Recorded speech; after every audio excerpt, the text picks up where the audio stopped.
la vie, la paix, la joie de Dieu. C'est ce que Wake Up essaiera d'apporter dans vos maisons ce matin.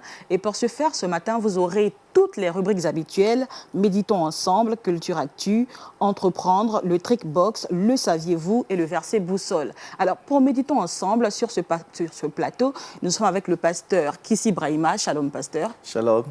Avec vous, de quoi est-ce qu'on parlera ce matin? Ce matin, nous allons un peu parler de l'Église de Dieu qui sera enlevée très bientôt. L'Église de Dieu qui sera enlevée très bientôt. Très bientôt. Vous croyez que c'est bientôt? Ah oui, parce que le maître arrive très bientôt. Et nous sommes avec Monsieur Loba Michel pour Entreprendre. Shalom, monsieur. Oui, shalom, très heureux de nous retrouver sur le plateau de l'MTV.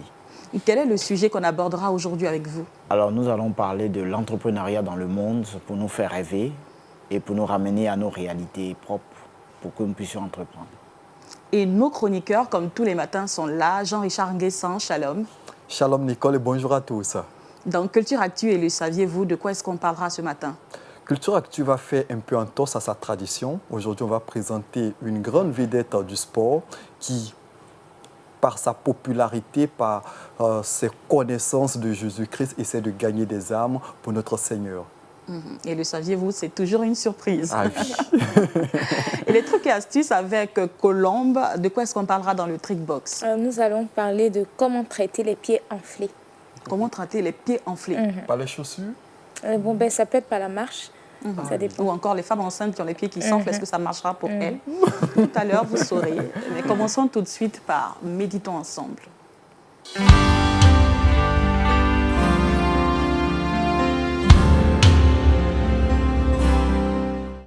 Le pasteur Kissi Brahima nous rappelle que l'Église sera bientôt enlevée et son exhortation, c'est pour maintenant. Pasteur, nous vous écoutons. Voilà, merci Nicole. Bonjour chers téléspectateurs. Je crois que ce matin, nous allons parler de l'Église de Dieu qui sera enlevée. L'enlèvement est un thème qui n'est pas beaucoup enseigné. Et comme Paul a l'habitude dans ses écrits pour dire qu'il ne souhaite pas que le peuple de Dieu soit dans l'ignorance en ce qui concerne ces choses-là. Depuis 2000 ans de cela, notre Seigneur Jésus-Christ, qui est mort et ressuscité, nous a fait la promesse, l'assurance qu'il reviendra pour chercher son Église. Et la question de savoir est-ce que l'Église sera réellement enlevée, parce que beaucoup de personnes n'y croient pas. Sait-on aussi quoi? Qu'est-ce que la Bible dit? Je vais vous inviter à lire à ce sujet 1 Thessaloniciens 4, 15 à 18. Dans 1 Thessaloniciens 4, 15 à 18, Paul écrit ceci. « Voici en effet ce dont nous vous déclarons d'après la parole du Seigneur. Nous les vivants, restés pour l'avènement du Seigneur, nous ne dévancerons pas ceux qui sont morts. Car le Seigneur lui-même a un signal donné à la voix d'un archange et au son de la trompette de Dieu descendra du ciel. Et les morts en Christ ressusciteront premièrement. Ensuite, nous les vivants qui serons restés, nous serons tous enlevés avec eux sur les nuées, à la rencontre du Seigneur dans les airs, et ainsi nous serons toujours avec le Seigneur. Consolez-vous les uns les autres par ces paroles. » Donc, comme je le disais tantôt, bon nombre de personnes ne prêtent pas attention à l'enlèvement. Ils croient peut-être que l'enlèvement, c'est juste un mythe, et ce n'est pas une réalité. Cependant, nous les chrétiens, nous savons que c'est une réalité, parce que la Bible en parle. Et lorsqu'on parle de l'enlèvement, qui sera enlevé? On nous parle de l'Église de Dieu. En réalité, c'est quelle Église qui sera enlevée? Est-ce l'Église en tant que dénomination ou l'Église en tant que bâtiment? Mais la question, c'est que l'Église qui sera enlevée n'est pas l'Église en tant que bâtiment, n'est pas l'Église en tant que dénomination comme les différents ministères ou l'Église, les assemblées de Dieu. Mais c'est l'Église en tant que corps de Christ. Paul nous dit dans 1 Corinthiens 6, 17 que notre corps est le temple de l'Esprit de Dieu. Donc lorsqu'on parle de l'Église, l'Église c'est vous et moi. C'est notre corps dans lequel réside l'Esprit de Dieu. Et quand on parle de l'enlèvement, c'est nous qui serons enlevés. Le corps dans lequel réside le Saint-Esprit, c'est ce corps-là qui sera comment enlevé, mais pas le bâtiment. Donc le jour de l'enlèvement, les bâtiments vont rester, les noms vont rester, mais l'Église en tant que corps de Christ, il sera enlevé. Ce que nous voulons faire comprendre au peuple de Dieu, comme je l'ai dit dans l'introduction, est-ce que l'enlèvement est un mythe ou c'est une réalité? Les Saintes Écritures nous donnent des fondements bien clairs qui enseignent, qui déterminent que l'enlèvement est une réalité. Par exemple, quand vous lisez dans Genèse chapitre 5, le verset 24, et également dans le livre des 2 Rois 2, verset 11, là, il est question de l'Ancien Testament où certains de nos patriarches ont été enlevés. En Genèse 5, 24, il est question d'Enoch. La Bible dit qu'Enoch a marché avec Dieu durant son existence et il ne fut plus. Il a été enlevé. Élie aussi qui a marché avec notre Dieu a été comment? Enlevé. Donc du coup, nous voyons que l'enlèvement d'Élie et l'enlèvement d'Enoch préfigurent l'enlèvement des saints du Nouveau Testament. Cela sous-entend que si ces patriarches ont été enlevés, alors ayons l'assurance que nous aussi qui sommes encore en vie, en tant qu'enfants de Dieu, nous serons enlevés si et seulement nous remplissons les conditions de Dieu, si et seulement le Saint-Esprit habite en nous. Et ensuite, il y a notre Seigneur Jésus-Christ lui-même qui a fait une déclaration dans Jean 14, 2, 3. Il a dit qu'il y a assez de demeures dans la maison de mon Père. Et si cela n'était pas, je ne vous l'aurais pas dit. De ce fait, je vais vous préparer une place. Et lorsque vous aurez préparé une place, je reviendrai et je vous prendrai avec moi, afin que là où je suis, vous soyez également. Et le texte que nous venons aussi de lire, Paul écrit aux Thessaloniciens pour leur enseigner sur la notion de l'enlèvement. Et en écrivant aux Thessaloniciens, il leur dit ceci que nous, les vivants qui serons restés, nous serons tous enlevés sur les nuées. Pourquoi? Parce qu'il y aura aussi les morts qui seront enlevés, les morts en Christ, évidemment. Donc ici, l'enlèvement dont nous parlons tous les jours est une réalité, est une certitude. Qu'un jour, l'Église de Dieu sera enlevée. Pas l'Église en tant que bâtiment, mais l'Église en tant que corps dans lequel le Saint-Esprit habite. Parce que la Bible en parle. Si l'Église sera enlevée, qu'est-ce que nous devons faire? Nous ne connaissons pas le moment, le temps. Les disciples ont posé la question à notre Seigneur dans Matthieu 24, s'il pouvait leur donner, s'il pouvait les enseigner sur la période, le temps, le timing de leur enlèvement. Le maître lui-même a dit qu'il ne sait pas exactement le temps. Seulement, il a essayé de situer que dans les derniers jours, vous aurez par exemple des signes, des bruits de guerre, il y aura l'apostasie, il y aura l'apparition des faux prophètes, certains signes qui vont apparaître. Et ceci doit nous enseigner que Christ n'est pas loin. Donc si Christ doit venir, qu'est-ce que nous devons faire? C'est d'être assez sages, c'est de se préparer. Et Matthieu 25 nous donne un exemple des 10 jeunes vierges qui étaient allées à la rencontre de l'époux. Et ces 10 jeunes vierges, 5 vierges étaient sages, 5 autres étaient folles. C'est ce que la Bible dit. Celles qui étaient sages ont pris le temps de mettre de l'huile dans leur lampe. Parce qu'ils attendaient l'époux, mais l'époux ne venait pas. Et il se faisait tard. Arrivé un moment, l'huile a commencé à manquer. Puisqu'elles ont été suffisamment sages, elles avaient eu de l'huile à côté en réserve. Et lorsque les lampes a commencé à s'éteindre, elles ont mis de l'huile dedans. Et la Bible qualifie ces 5 filles des filles sages. Ces filles sages se préparaient à l'attente du Seigneur. Depuis 2000 ans de cela, il a dit que le Christ revient. On l'attend seulement, mais il n'arrive pas. Alors la question, viendra-t-il? Oui. Certainement, il viendra. Mais qu'est-ce qu'il faut faire? c'est d'être assez sage comme ces femmes. C'est de se préparer. C'est de marcher avec Dieu. C'est d'avoir une intimité avec le Seigneur. C'est arrêter un peu de courir, si vous voulez, après les besoins matériels. Et essayer de travailler sur notre être intérieur qui sera enlevé. Parce que c'est ce corps-là qui sera enlevé. Le corps dans lequel habite le Saint-Esprit. Donc, au moment où Christ arrive, que nous croyons effectivement qu'il va venir, nous devons nous préparer. Le problème, c'est que nous ne savons pas à quelle heure, à quel moment. Et la question de savoir quand la trompette sonnera, dans quel état le Christ se trouvera. Il dit que de 2 personnes qui sont sur le lit, une sera enlevée et une aussi sera comment? Restée. Mais nous, si nous avons accepté le Seigneur et que nous croyons qu'il viendra, alors il faut que nous apprêtons. Il faut que nous vivons pour lui.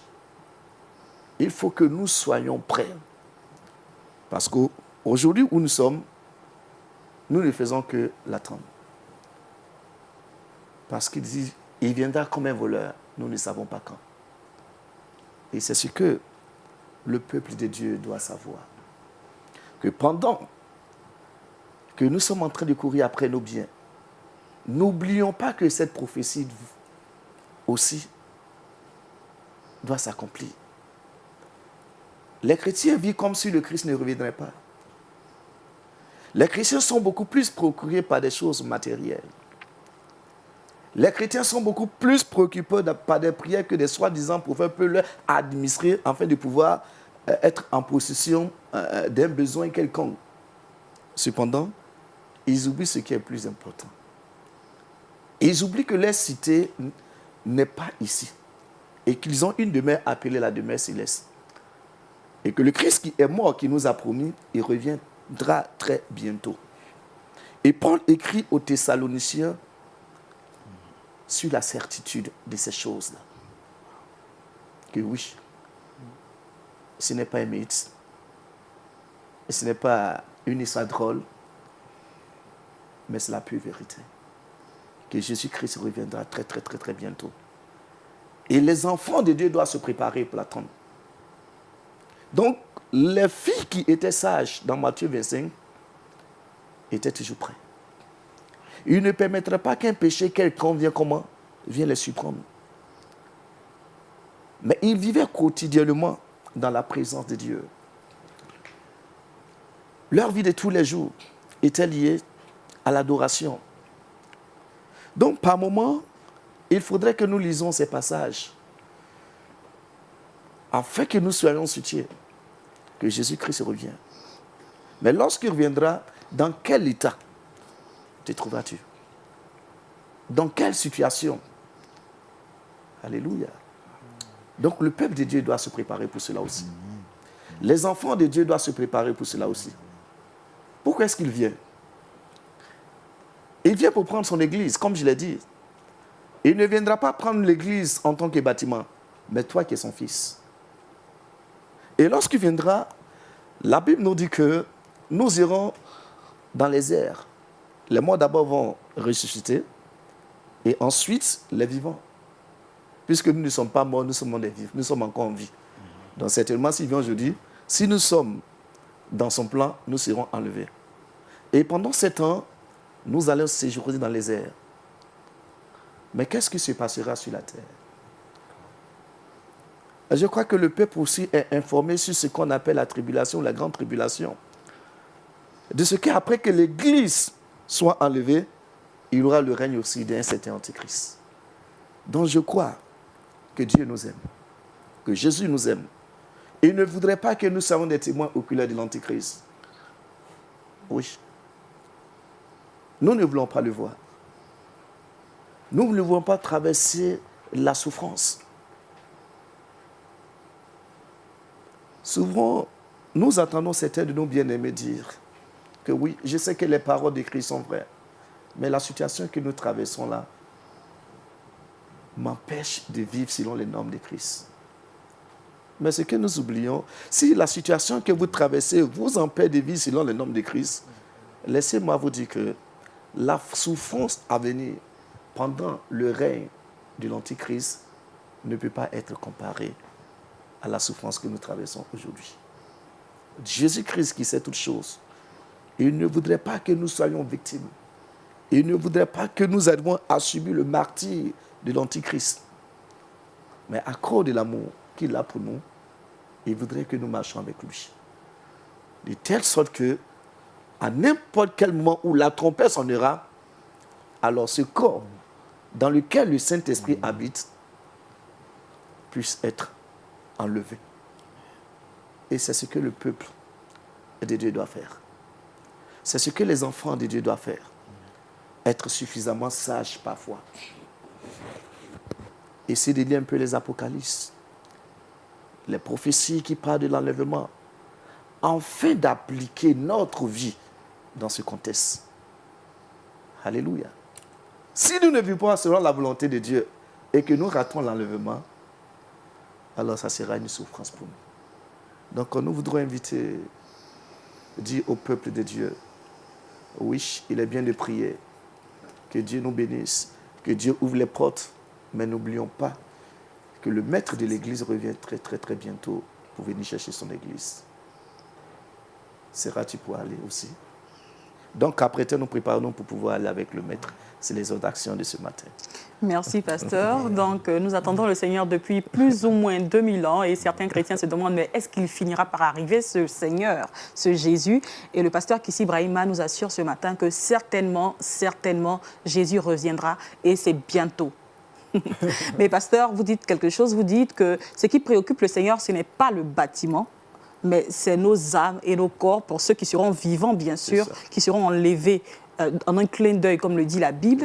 Alors, est-ce qu'il faut dire que, puisque le bâtiment n'intéresse pas le Seigneur, on va utiliser, on va prendre des endroits, on va commencer à prier sous des paillotes, des endroits qui ne pourraient pas glorifier le Seigneur? En réalité, quand on parle de l'Église, c'est le corps du Christ. Voilà. Les bâtiments ne servent à nous protéger, donner un abri où nous pouvons adorer. Généralement, quand on parle que Christ viendra prendre l'Église, les gens pensent que peut-être que c'est le bâtiment qui sera enlevé. Non, mais c'est toi, le corps. Nous avons besoin de ces abris-là. Nous avons besoin de ces bâtiments pour pouvoir adorer Dieu. Mais est-ce qu'il faut faire des bâtiments qui sont glorieux, comme certains le font aujourd'hui, des temples vraiment dans lesquels, quand vous entrez, vous dites vraiment gloire au Seigneur? Effectivement, dans l'église de Thessalonique, cette question était posée parce que Christ allait venir. Alors ils se sont dit, mais si Christ va venir, à quoi sert-il de construire, de faire toutes ces activités? Pourquoi ne pas se concentrer sur notre âme? Mais pendant qu'il n'est pas encore arrivé, cela ne doit pas nous empêcher de travailler et aussi de construire. Parce que ces bâtiments nous permettent de gagner des âmes qui seront enlevées pour le maître. Donc nous devons les bâtir. Jean-Richard, une question? Ah oui, le pasteur l'a dit, nous attendons la venue de Jésus depuis plus de 2000 ans. Est-ce que, pasteur, la question peut paraître un peu... Est-ce qu'on peut avoir une idée de la période à laquelle le Seigneur va venir? Question de mieux s'apprêter. Voilà. Est-ce qu'il y a un passage biblique que nous... Dans Matthieu 24, il nous donne quelques signes. Quand vous lisez Matthieu 24, il dit dans les derniers temps, lorsque vous aurez, n'est-ce pas, une nation qui s'élèvera contre une autre nation, lorsque vous aurez l'apparition des faux prophètes. Aujourd'hui, les faux prophètes sont arrivés. Voilà, ce sont des choses qui ont été prédites par le Seigneur. Alors, ces indices nous servent de canevas pour ceux qui sont sages, afin de conclure que, oui, le maître est en route, si vous voulez. Je reviens sur la question de Jean-Richard. Est-ce que tous les signes sont accomplis ou est-ce qu'il reste encore des signes qui doivent s'accomplir? Je crois que le dernier signe qui doit s'accomplir, c'est l'évangélisation des nations. Et je crois que d'une manière ou d'une autre, la parole de Dieu est en train d'être annoncée partout. Donc c'est le dernier signe. Il faut que toutes les nations entendent l'évangile. Colombe. Pasteur, est-ce que, bon, c'est vrai qu'on ne saura pas à quel moment Christ reviendra, mais est-ce que lorsque nous ne serons pas très proches de la fin des temps, il y aura toujours des prophéties? Parce que finalement, nous sommes des êtres humains, nous avons des visions, nous avons des projets. Je me dis qu'arrivé un moment, il faut que tout ça stoppe de nos cœurs et qu'on sente quelque chose. Est-ce que c'est parce que, bon, des personnes, en fait, auront des appels. Donc, il y aura toujours le Saint-Esprit qui dit, bon, toi, tu deviendras ci, tu deviendras cela. Mais est-ce que c'est pendant cette période, en même temps que Christ viendra prendre, ou bien il n'y aura plus de prophéties sur les vies de tout le monde? Je ne sais pas. Les prophéties sont des dons spirituels qui se manifestent. Donc les dons vont se manifester jusqu'à ce que l'Église soit enlevée. Lorsque l'Église sera enlevée, elle sera enlevée avec le Saint-Esprit. C'est-à-dire qu'il n'y aura plus le Saint-Esprit sur la terre. Le Saint-Esprit sera enlevé, puisque votre corps est le lieu d'habitation du Saint-Esprit. Voilà. Donc, pendant ce temps où Christ n'est pas encore venu, les dons spirituels se manifestent. Le Saint-Esprit est à l'œuvre. Jusqu'au jour où l'Église sera enlevée, alors l'Esprit ne sera plus là. Monsieur Loba, que pensez-vous de l'enseignement de monsieur, sinon du pasteur Kissi Brahima? Oui, c'est vraiment un thème d'actualité et c'est à prendre au sérieux, très au sérieux, parce que de plus en plus dans le monde, de nombreux témoignages de personnes qui ont été enlevées, qui ont visité le ciel. Et si vous allez sur les sites internet, vous allez voir que c'est l'Amérique du Sud qui caracole en tête. Ils ont beaucoup de témoignages de gens qui ont expérimenté le ciel. Et c'est l'Amérique du Sud, ils sont prêts. L'Amérique du Sud est plus prête que tous les autres continents. Quand vous lisez les témoignages, il y a beaucoup qui viennent d'Amérique du Sud. Des gens qui ont été enlevés, des gens qui sont montés dans la présence du Seigneur, des gens qui ont vu le ciel. Moi, j'ai eu 2 ou 3 expériences, j'ai écouté 2 ou 3 témoignages, et pendant que j'écoutais les témoignages, je vivais le ciel. Il y en a 7 Colombiens qui sont allés en enfer et qui ont vécu le paradis. J'ai vu ça pendant que j'écoutais le témoignage.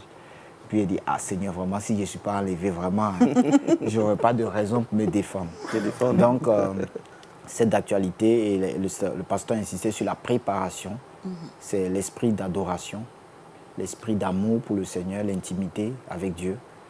Et il y a un grand vent d'hérésie actuellement qui coule dans l'Église, comme il a dit. On a inversé Matthieu 6, 33.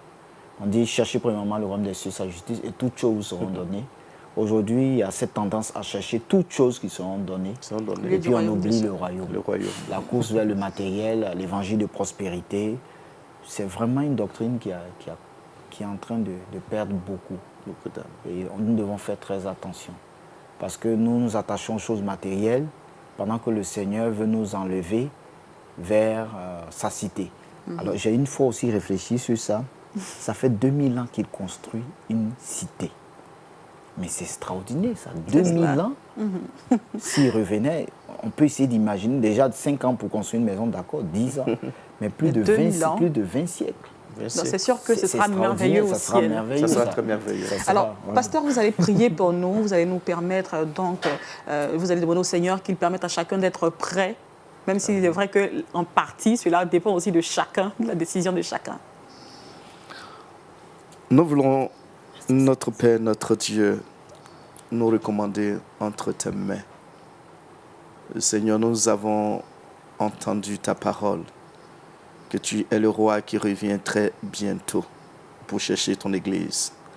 Et nous avons appris que l'Église, c'est nous. Nos différents corps dans lesquels le Saint-Esprit habite. Nous te prions, notre Père, notre Dieu, que tu nous prépares suffisamment. Que, Seigneur, tu pardonnes nos manquements, nos faiblesses. Et que, Seigneur, tu nous amènes à la raison afin d'être suffisamment prêts pour le jour de l'avènement. Nous te prions, notre Père, notre Dieu, que tu touches également les cœurs de nos téléspectateurs. Et que si quelqu'un, Seigneur, est éloigné de toi, qu'il revienne, Seigneur, à toi, afin d'être enlevé. Nous te croyons fidèles et que tu ne permettras pas, Seigneur, que nous soyons des témoins oculaires de l'Antichrist. Mais, Seigneur, nous voulons, au contraire, être des témoins oculaires de ce qui se passera dans les cieux, où toi, Dieu, tu donneras des récompenses à chaque bon chrétien fidèle. Nous te bénissons, te magnifions, parce que tu nous aideras, tu nous soutiendras au nom de Jésus-Christ. Amen. Amen, amen, amen. Abordons à présent des questions plus culturelles dans Culture Actu.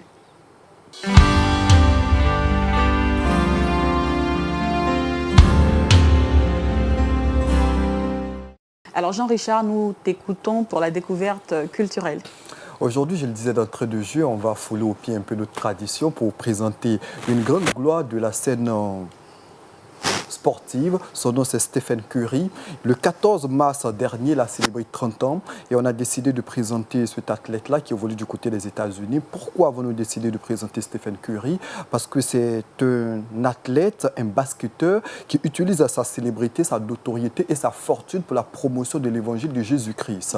Bien souvent, dans le milieu du sport, on connaît des athlètes, des footballeurs qui affichent et affirment leur foi chrétienne, notamment Kaka, le Brésilien, Julia Piapo, l'Ivoirien, John Bostock, l'Anglais ou encore Cissé Baraté qui évolue ici même à la SECA d'Abidjan. Et aujourd'hui, on s'intéresse à Stephen Curry, une personnalité assez exceptionnelle. C'est une personne qui a, figurez-vous, 35 millions de salaires chaque année, mais cet argent-là, en grande partie, il le met pour l'évangélisation. Et chaque fois qu'il joue au niveau de la NBA, au niveau des États-Unis, à chaque match, il célèbre le Seigneur. Il démontre les bontés du Seigneur Jésus-Christ. Il est né, je le rappelle, le 14 mai 1988. Il célèbre donc 30 ans. Il évolue du côté des Warriors Golden State. C'est une grande célébrité au niveau des États-Unis. Figurez-vous qu'en 2015, l'ensemble de la presse au niveau des États-Unis l'avait déclaré athlète de l'année au niveau de 2015. En 2017, il a remporté la NBA avec son équipe de Warriors. C'est dit que sa notoriété est grande. Il est connu, très connu au niveau des États-Unis et il utilise cette notoriété-là pour parler du Seigneur Jésus-Christ. Il a même créé une cellule de prière chez lui à la maison où il reçoit des gens et des gens, puisqu'ils veulent voir Stephen Curry, très souvent vont chez lui et il profite de sa notoriété-là pour parler de l'évangile de Jésus-Christ. Et pourtant, il a grandi dans une famille assez riche. Son père a évolué au niveau de la NBA également.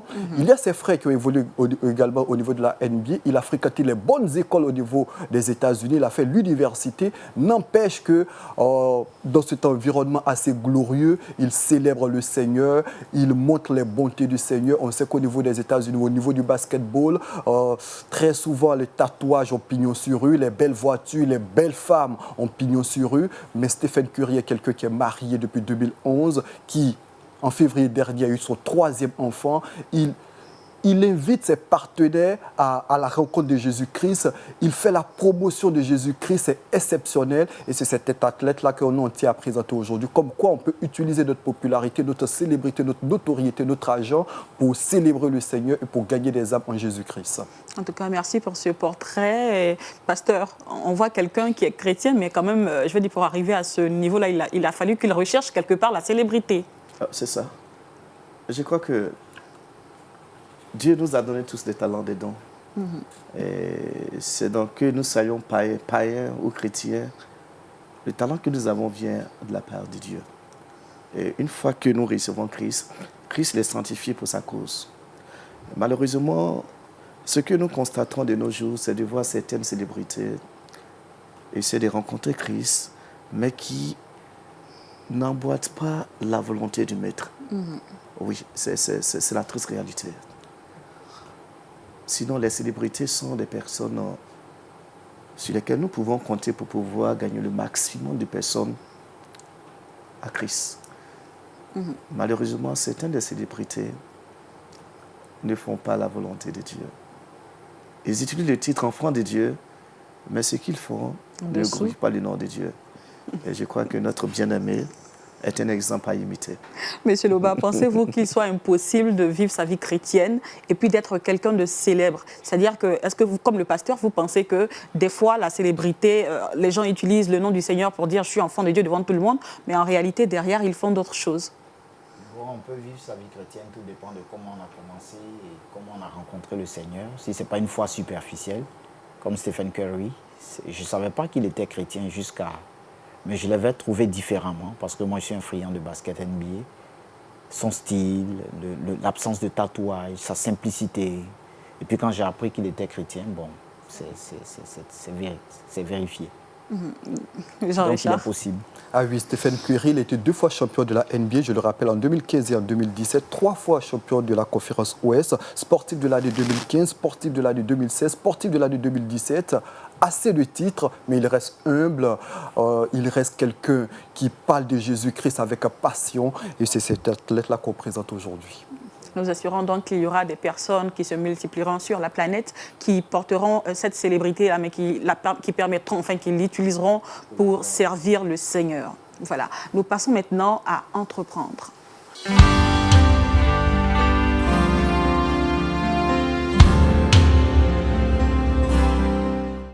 Alors, il existe une stratification qui classe les pays en fonction du nombre d'entrepreneurs qu'il existe dans ces pays-là.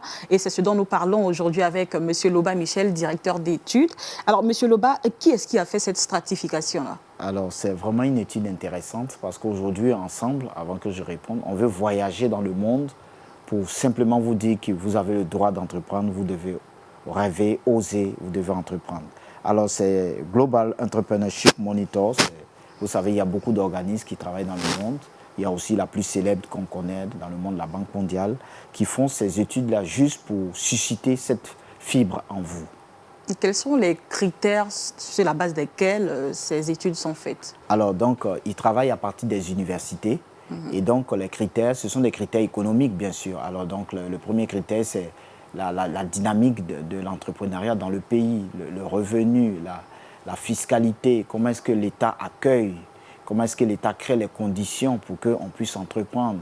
Il y a l'entreprise en elle-même, il y a le format de l'entreprise, il y a la fiscalité, comme j'ai dit, et puis il y a le fait que ce ne soit pas informel, mais formel. Voilà. Donc, c'est beaucoup de variables et d'indices économiques avec lesquels on fait ces études pour montrer, pour ressortir le nombre d'entrepreneurs. Entrons donc dans le classement lui-même. Quels sont donc les pays où il existe le plus d'entrepreneurs au monde? Alors, c'est étonnant, c'est surprenant parce que quelqu'un d'autre aurait dit Silicon Valley aux États-Unis ou bien City Tech encore dans les grands pays, mais il n'en est rien. C'est un pays africain qui a la palme et c'est l'Afrique qui remporte la palme parce qu'on dit Africa is the future ou bien on dit encore en Afrique il y a le fric et l'Afrique rime avec le fric. Alors, c'est l'Ouganda qui est le premier pays dans lequel il y a le plus d'entrepreneurs. Il se classe en tête du classement avec un fort taux de création d'entreprises. Le taux est de 28% par habitant. Donc c'est une fièvre là-bas. Hein, bien sûr, un quart de sa population est considérée d'entrepreneurs, mais il y a aussi des pays africains qui ne sont pas loin de ce taux-là, de 28%. On peut citer le Cameroun, nos frères camerounais, 13%, l'Angola, 12%. Le Burkina Faso, 9% pour l'Afrique francophone. Vous voyez que l'Afrique francophone tire un peu. Voilà un peu ce classement. Mais il y a aussi des grands pays en Amérique latine, comme le Brésil, qui est au 3e rang mondial. On peut citer aussi en Chine et en Asie. Bien sûr, il y a le Vietnam, la Thaïlande, Sa Majesté le riz, c'est le pays du riz. Mais il y a aussi la Chine, qui est au 10e rang. Voilà, et l'Indonésie. Voilà, donc voici un peu le classement. Et vous voyez que dans ce pôle-là, on ne voit pas apparaître des pays développés, mais des pays en voie de développement. On se demande donc, on n'a pas entendu parler de la Côte d'Ivoire dans le classement. Bien sûr, oui. Donc, qu'est-ce qui manque à des pays comme la Côte d'Ivoire pour qu'ils aient un fort taux d'entrepreneurs en leur sein? Alors, quand vous regardez ces pays, l'Ouganda, le Cameroun, l'Angola, ces pays-là ont d'abord un fonds. Il y a le fonds culturel. C'est dans la mentalité, dans la culture de ces populations. Ce sont des Bantous qui aiment beaucoup le brassage, qui aiment beaucoup le contact, qui aiment beaucoup oser. Et si vous prenez l'Ouganda, c'est un pays que j'aime bien en géographie. C'est le château d'eau d'Afrique. C'est là que le Nil prend sa source pour aller se déverser. Et l'Ouganda a des grands lacs comme le lac Tanganyika, qu'on appelle lac Victoria. Et ces populations là-bas sont très dynamiques dans leur mentalité. C'est surtout la mentalité. Et nous avons remarqué qu'en Afrique, les pays où la mentalité est plus dynamique, je m'excuse, mais ce sont ces pays qui ont été colonisés par très souvent la Grande-Bretagne, comme on appelle ça, l'Allemagne. Et puis les francophones viennent en reste. Voilà. Alors donc, c'est un peu ça, l'Ouganda. Il y a aussi l'Angola qui est sorti de 27 années de guerre et qui a connu un pôle. L'Angola, c'est un peu la colonisation portugaise. Mais avec sa mixité avec l'Afrique du Sud, l'Angola a connu un boom. Et voilà. Le Botswana, c'est proche de l'Afrique du Sud. Tout ça, c'est les impacts de l'Afrique du Sud. Et le Cameroun, c'est le fait que le Cameroun, vous savez, le Cameroun, ils sont bilingues. On peut même dire trilingue parce qu'il y a eu un peu la touche allemande, ensuite la touche française et la touche anglophone. Et c'est ça qui donne le charme à nos amis camerounais parce qu'ils ont un peu ce cumul des deux là. Et ça leur donne de se propulser. Bon, en Amérique du Sud, le Brésil, c'est un pays émergent, c'est un pays qui bouge, c'est un pays qui est dynamique. Et donc, les différentes politiques dans les années 90-2000 ont été de faire monter une frange de la population autour de 80 à 70 millions de personnes qui sont devenues riches, grâce à l'apport de la production et surtout de l'entrepreneuriat. Qui ne connaît pas les films brésiliens sur nos chaînes de télévision? Voilà. Bon, donc voilà un peu. Vous venez de parler de politique. Oui. Pour encourager l'entrepreneuriat aujourd'hui, Oui. est-ce qu'il existe des pays donc qui encouragent leurs ressortissants à entreprendre? Voilà, là je voudrais parler de 17 pays dans le monde où où il y a une facilité de créer une entreprise. C'est vraiment extraordinaire. Il y a des pays où en 3 jours on peut créer une entreprise, il y a des pays en 10 jours. Bon, je vais les citer pêle-mêle, c'est un peu de la géographie, ça nous fait rêver, mais c'est important. Il y a la Belgique, voilà, la Belgique, il faut 56 jours pour créer l'entreprise. Il y a le Royaume-Uni, les Britanniques, nos frères britanniques, qui sont déjà au 10e rang en matière d'entreprise. Il y a aussi la Suède, vous voyez, c'est des pays essentiellement développés où il y a toutes les facilités administratives pour créer l'entreprise. Mais j'ai retenu la Corée du Sud qui est au 11e rang, où là-bas, on n'a même pas besoin de formalité de papier, on a besoin d'être sur le net. Vous savez, la Corée, c'est un pays dynamique avec l'Internet, avec tout le matériel informatique qu'ils fabriquent. Je ne vais pas citer d'entreprise, mais tout le monde connaît la Corée pour ce qu'elle est, la Corée du Sud. Et bien là-bas, grâce à l'apport des technologies, on peut créer une entreprise très rapidement. Et c'est une question de doping sur le net. Là-bas, tout se fait sur le net. Et j'ai fait une étude sur la Corée du Sud en matière d'éducation, parce que je reviendrai dessus, éducation, entrepreneuriat. Là-bas, à Séoul, la capitale, les élèves sont tellement dopés pour le travail qu'un élève en moyenne se lève à 5h24. Et dans son cursus scolaire, il y a la notion de se battre pour entreprendre. Et là-bas, avoir le bac avec, je prends les normes de Côte d'Ivoire, avec le bac avec 200, 220 points, 230 points, c'est un déshonneur pour la famille parce que ça ne permet pas d'accéder aux grandes entreprises qui débouchent demain sur l'entrepreneuriat. Donc la Corée est marquée aussi par ce qu'on appelle le couvre-feu intellectuel. Là-bas, ils bossent tellement qu'à une certaine, à 21h, le maire de Séoul a été obligé de fermer l'espace études aux jeunes. Je parle des jeunes, je ne parle même pas encore de ceux qui entreprennent. Parce que déjà, on les amène à entreprendre dans l'esprit. Et puis, je veux parler du Canada. Ah oui, le Canada, ce beau pays, c'est un grand pays. C'est un pays d'immigration. En fait, le premier pays qui est en matière d'entrepreneuriat, qui facilite, il y a la Nouvelle-Zélande, qui est un pays d'immigration, et il y a le Canada. Alors, je parle du Canada parce qu'il y a quelques années, j'ai rencontré un ami canadien et nous avons discuté sur le coaching. Le Canada, c'est le père du coaching dans le monde. Et c'est un pays, il m'a dit qu'au Canada, entre l'âge de premier travail et l'âge de la retraite, en moyenne, on change 5 à 6 fois de métier. Un Canadien qui aurait fait le fonctionnariat comme en Afrique, c'est très rare. C'est-à-dire en Afrique, je commence fonctionnaire, je termine fonctionnaire. Et puis je me cherche. Au Canada, en moyenne, on peut changer de métier 5 à 6 fois. Est-ce que c'est une bonne chose en soi? C'est une très bonne chose parce que la formation est continue. Et la formation académique, et on peut se former à tout âge. Et il m'a donné l'exemple d'un médecin, un grand médecin, qui habite dans son quartier. Lorsqu'il y a une célébration, des fêtes, des anniversaires, il avait la main facile pour la cuisine. Donc il était appelé comme service traiteur. C'était un grand médecin, il travaillait dans un grand hôpital à Montréal. Et ce médecin, à chaque fois qu'il y a une célébration dans le quartier, c'est lui qui organise, c'est lui qui fait les mets, c'est lui qui fait les plats, et tout le monde est content, tous les gens du quartier sont contents.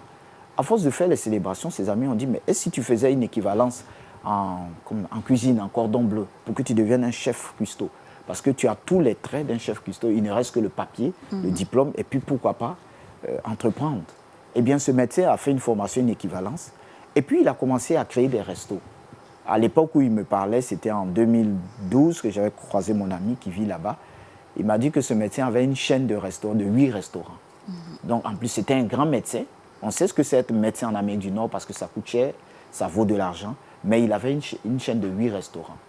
Et il m'a posé cette question, si c'était en Afrique, je barricade, qu'un fils de ministre voulait être un chef cuistot ou un cordon bleu, ça ne passerait pas bien dans les mentalités. Franchement, ce serait un échec. Ce serait considéré comme un échec. On dirait que ce sont les sorciers, en fait. Voilà. Alors que là-bas, il est médecin et en même temps, il a une chaîne de 8 restaurants. Mais c'est ça le Canada, c'est un pays de l'initiative.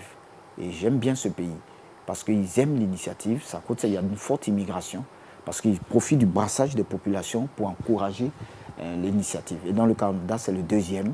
Et le premier, c'est la Nouvelle-Zélande. C'est aussi l'équivalent du Canada en Asie du Sud, en Océanie, proche de l'Australie. C'est un pays aussi dynamique, tonique, où les gens passent tout le temps à créer. Parce que plus on crée, plus l'entreprise développe, plus ça rentabilise, plus on s'enrichit, on peut faire beaucoup de choses pour les missions.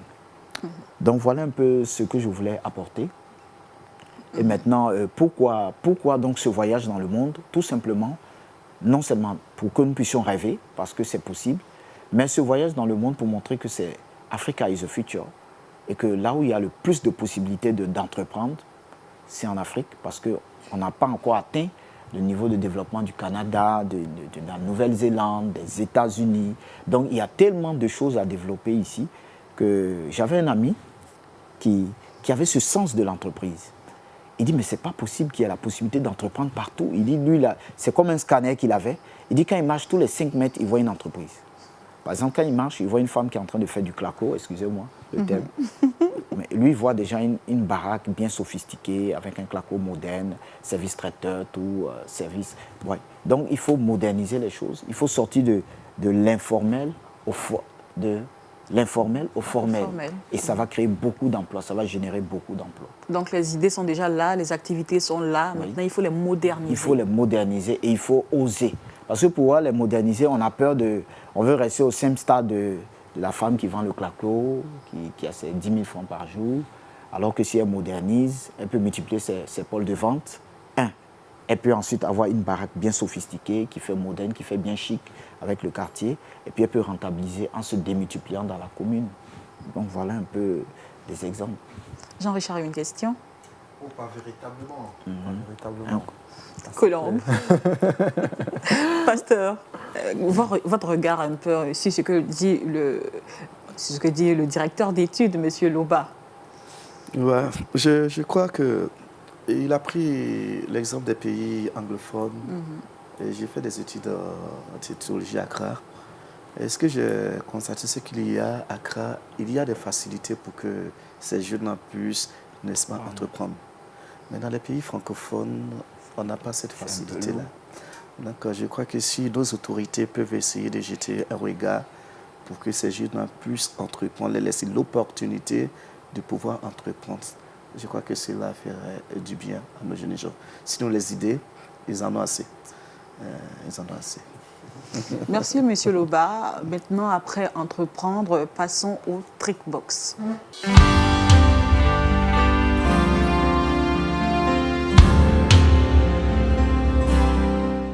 Alors, vous êtes peut-être enceinte, vous avez les pieds qui s'enflent ou je sais pas, vous avez un problème de circulation sanguine.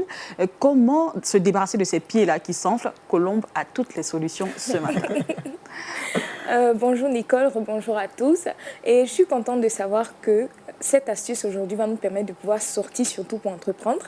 Et en second, nous allons pouvoir être enlevés à la fin des temps parce que nous aurons les pieds vraiment bien à plat. Donc voilà, pour commencer, nous allons d'abord utiliser le persil.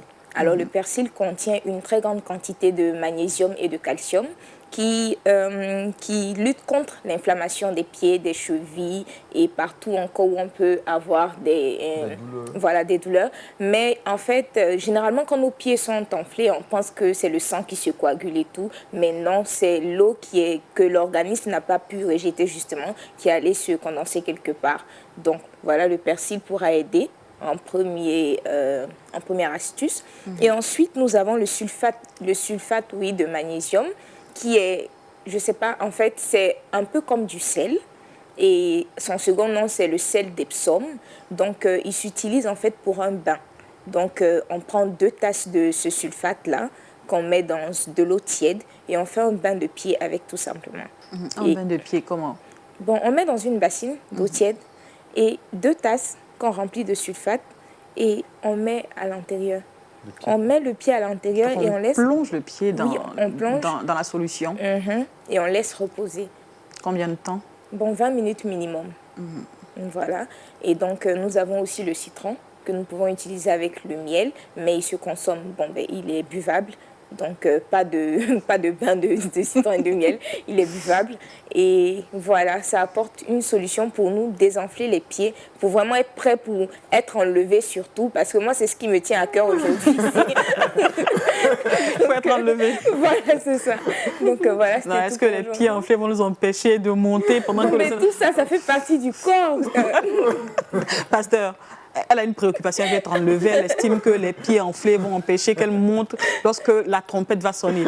Qu'est-ce que vous en dites? Ses pieds ne vont pas l'empêcher. Ah oui, autre astuce?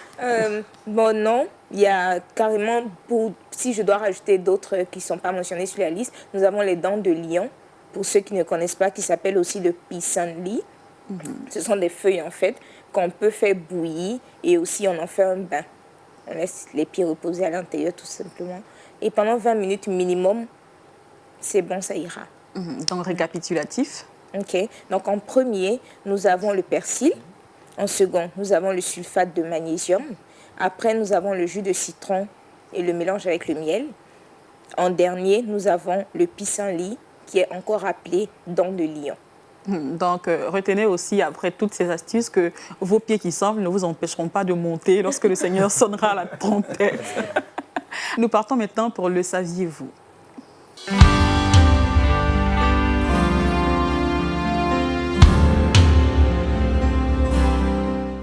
Jean-Richard, de découverte en découverte avec toi aujourd'hui, où est-ce que tu nous amènes?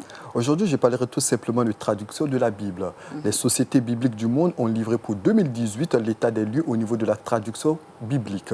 On retient que 49 langues parlées par plus de 580 millions de personnes ont été traduites de façon intégrale pour l'année 2017. C'est véritablement énorme, véritablement significatif. Et les différentes sociétés bibliques au niveau du monde ont tenu à saluer toutes les sociétés, les alliances bibliques qui existent. Aujourd'hui, 674 langues connaissent une traduction intégrale contre 625 en 2016-2017. Soit 49 langues, 49 nouvelles langues qui ont été traduites de façon intégrale au niveau de la Bible. Mais il y a du chemin selon les sociétés bibliques parce que 209 millions de personnes ont toujours des difficultés à lire la Bible dans leur langue.